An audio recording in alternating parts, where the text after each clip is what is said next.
troops in Afghanistan, and the way I picture Joe Biden making a surprise visit anywhere is like kicking in the barracks door like Kramer on Seinfeld.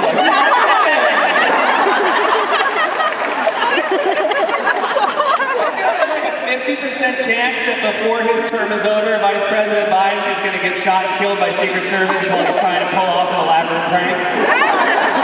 You're watching TV and Brian Williams interrupt and be like, tragedy in the White House tonight. Vice President Joe Biden shot and killed by Secret Service after jumping out from underneath the president's Oval Office desk wearing an Osama bin Laden. Vice President's last words, "Ooh-ay, bibliothèque."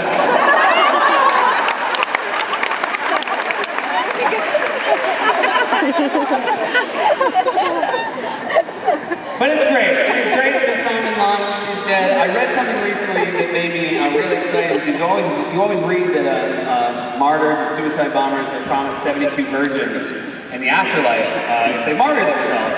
And I read something that a Quranic scholar has recently said that the word huri, which is translated to mean virgins, might be a mistranslation, and it might actually mean grapes. Oh, that would be the best burn on a terrorist.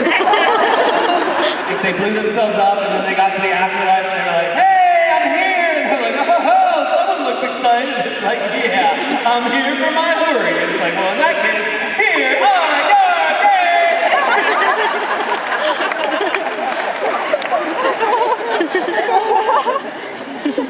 With that said, now that we got bin Laden, I really think it's time to get out of Afghanistan. I don't think there's any winning in Afghanistan. White people have been trying to win in Afghanistan for too long to think that we're going to be the ones that finally win there. First of all, you always hear there's like less than 50 Al-Qaeda members left in Afghanistan. At less than 50, do we need the whole army there, or could we just send like the Duggar family? Give them like a tank and a plane. Wasn't that enough? It's amazing how long white people have been like, "Oh, we'll sort out Afghanistan." Just to give you a sense of how long that's been happening.